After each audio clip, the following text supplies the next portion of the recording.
ಇನ್ನು ವರಮಹಾಲಕ್ಷ್ಮಿ ವ್ರತಕ್ಕೆ ಎಷ್ಟೋ ಜನರಿಗೆ ಒಂದಿಷ್ಟು ಗೊಂದಲ ಇದೆ. ನಮ್ಮ ಮನೆ ಬಡತನದಲ್ಲಿದ್ದೀವಿ, ಈಗಾಗ್ಲೇ ನಾವು ಸಾಲದಲ್ಲಿದ್ದೀವಿ, ಲಕ್ಷ್ಮಿಗೆ ಹಣಾನೇ ಇಡಬೇಕು, ಲಕ್ಷ್ಮಿಗೆ ಒಡವೆನೇ ತೊಡಸ್ಬೇಕು, ಲಕ್ಷ್ಮಿಗೆ ಎಲ್ಲವೂ ಕೂಡ ಆಡಂಬರದಿಂದನೇ ವ್ರತ ಮಾಡಬೇಕು, ಆಗ ಮಾತ್ರ ಸಿದ್ಧಿ ಆಗುತ್ತೆ ಅನ್ನುವಂತಷ್ಟು ಗೊಂದಲ ಇರುತ್ತೆ.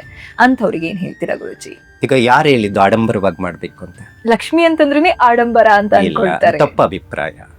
ಯಾಕಂತ ಹೇಳಿದ್ರೆ ಯಾವುದೇ ಶಾಸ್ತ್ರದಲ್ಲಿ ಇಲ್ಲ ನೀನು ಆಡಂಬರವಾಗಿ ಮಾಡಬೇಕು ಪೂಜೆನ ಅನ್ನುವಂಥದ್ದಿಲ್ಲ. ಭಕ್ತಿ ಭಾವನೆ ಮಾತ್ರ ಮುಖ್ಯ.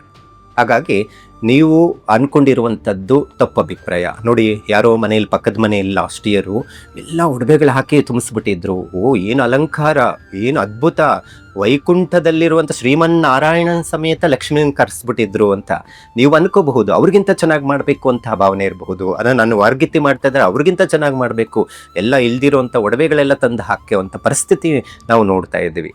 ಆದರೆ ಆ ರೀತಿ ಪೂಜೆಗೆ ದೇವರಿಗೆ ಸಲ್ಲದು.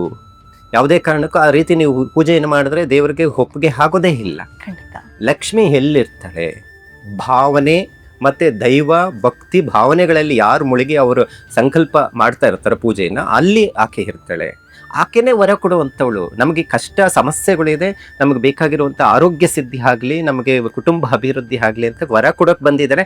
ಆ ವರ ಕೊಡುವಾಗ ನನ್ನ ಹತ್ರನೇ ಜಾಸ್ತಿ ಇದೆ ದುಡ್ಡು, ನನ್ನ ಹತ್ರನೇ ತೋರಿಸ್ಕೊಳ್ಳುವಂಥದ್ದು ಆಕೆಗೆ ನಮಗೆ ಅನುಕೂಲ ಆಗೋದಿಲ್ಲ ಅಂತ ಹೇಳುತ್ತೆ. ಹಾಗಾಗಿ ಯಾವುದೇ ಆಡಂಬರದ ಆಚರಣೆ ಇರೋದಿಲ್ಲ ಲಕ್ಷ್ಮೀ ಪೂಜೆಗೆ. ನೀವು ಏನೇ ಪೂಜೆಯನ್ನು ಮಾಡಿ, ಶಾಸ್ತ್ರಗಳು ಇದ್ದಾವೆ ಹೀಗೆ ಮಾಡಬೇಕು ಅನ್ನೋಂಥದ್ದು, ಅದು ಒಂದು ಸ್ವಲ್ಪ ತಿಳ್ಕೊಳ್ಬೇಕಾಗುತ್ತೆ. ಸುಮ್ಮನೆ ಜನರಲ್ ಆಗಿ ಈಗೆಲ್ಲ ಪದ್ಧತಿಗಳು ನಾವು ನೋಡ್ತಾ ಇದ್ದೀವಿ. ತಾಮ್ರ ಮತ್ತು ಒಂದಷ್ಟು ಹಿತ್ತಾಳೆ, ಇದು ಕೆಲವೊಂದೆಲ್ಲ ಇಂತಹದ್ರಲ್ಲೇ ಲೋಹದಲ್ಲಿ ಕಲಶವನ್ನು ಇಡಬೇಕು ಅಂತ ಒಂದಷ್ಟು ನಿಯಮಗಳು ಇರುತ್ತೆ. ಪೂಜೆ ವಿಧಿ ವಿಧಾನಗಳಿದ್ದಾವೆ, ಅದನ್ನು ತಿಳ್ಕೊಂಡ್ರೆ ಸಾಕು. ನಮಗೆ ಇವತ್ತು ಒಂದು ಚಿಕ್ಕದಾಗಿ ಒಂದು ಹೂವು ತಂದು ಹಾಕೋಕ್ಕಾಗಲ್ಲ, ಅಷ್ಟು ಬೆಲೆ ಇರುತ್ತೆ. ಯಾಕಂದರೆ ಲಕ್ಷ್ಮೀ ಪೂಜೆ ಅಂದರೆ ಎಲ್ಲರಿಗೂ ಲಕ್ಷ್ಮಿ ಮನೆಗೆ ಬರಲೇಬೇಕು ಅಂತೇಳಿ ಎಲ್ಲ ರೇಟ್ಗಳು ಜಾಸ್ತಿ ಆಗಿರುತ್ತೆ. ಅಂಥ ಸಂದರ್ಭದಲ್ಲಿ ನೀವು ಸಾಲ ಮಾಡಿ ತಗೊಬಂದು ದೇವ್ರಿಗೆ ಹಾಕಿ ಅಂತ ಎಲ್ಲಿ ಶಾಸ್ತ್ರದಲ್ಲಿ ಇಲ್ಲ.